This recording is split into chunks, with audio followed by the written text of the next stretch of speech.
Hey homebodies, I'm Risa Rabbit. Like so many, I spent a good chunk of my Thanksgiving weekend playing Pokemon.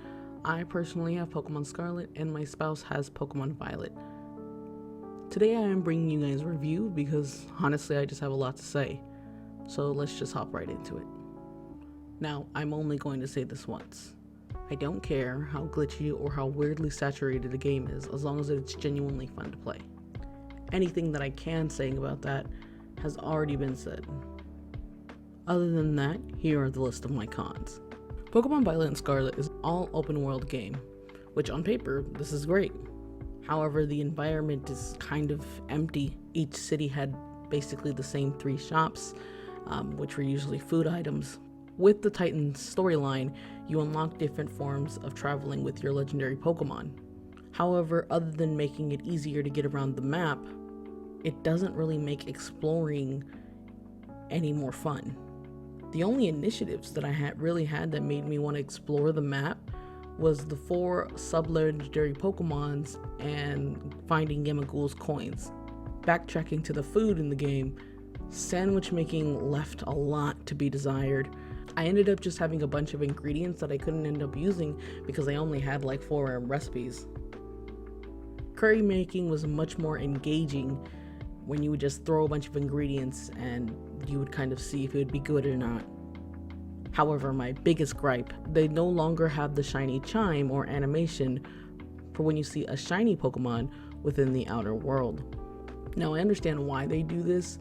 A lot of people, if they're traveling by and they hear the chime, the Pokemon could despawn by the time they go back.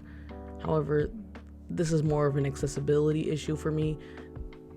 All that being said, there's actually so much that I love about this game. The Pokemon that are in the game, both new and old, are super precious. They look good, and a lot of the new ones are really clever in design. Due to the open world format in the game, you can go through the stories however you'd like, which is honestly genuinely fun. I personally found myself suddenly in a high level area, and that sort of motivated me to continue grinding on my Pokemon and, returning back to a trainer that at the first time around had beat me because, they were like 10 levels higher than me. The sense of challenge made the story all the more compelling. Going on more about the story, though at times it was predictable, it's definitely been one of the best within the franchise since probably Pokemon X and Y. There were 2 distinct points in the game where I could bring myself to shed a tear. Mainly the final cutscene before the credits. But I'm a sucker for the found family trope. Truly, the characters were the saving grace of the game for me. I love the big 3, which, I used to refer to Nemona, Arven, and Penny.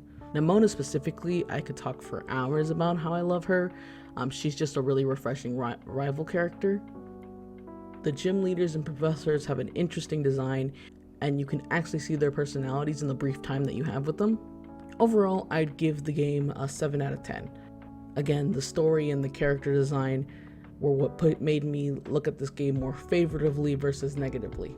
If you were looking for a game that had a better execution of the open world concept, I definitely would recommend Pokemon Arceus, which I know a lot of people skipped because it wasn't considered a main title, like Pokemon Scarlet and Violet versus Sword and Shield. Though the story of Pokemon Arceus is very linear, the areas where you can explore are implemented way better. And again, the shiny hunting is a little bit easier. But what do y'all think? I would love to hear it.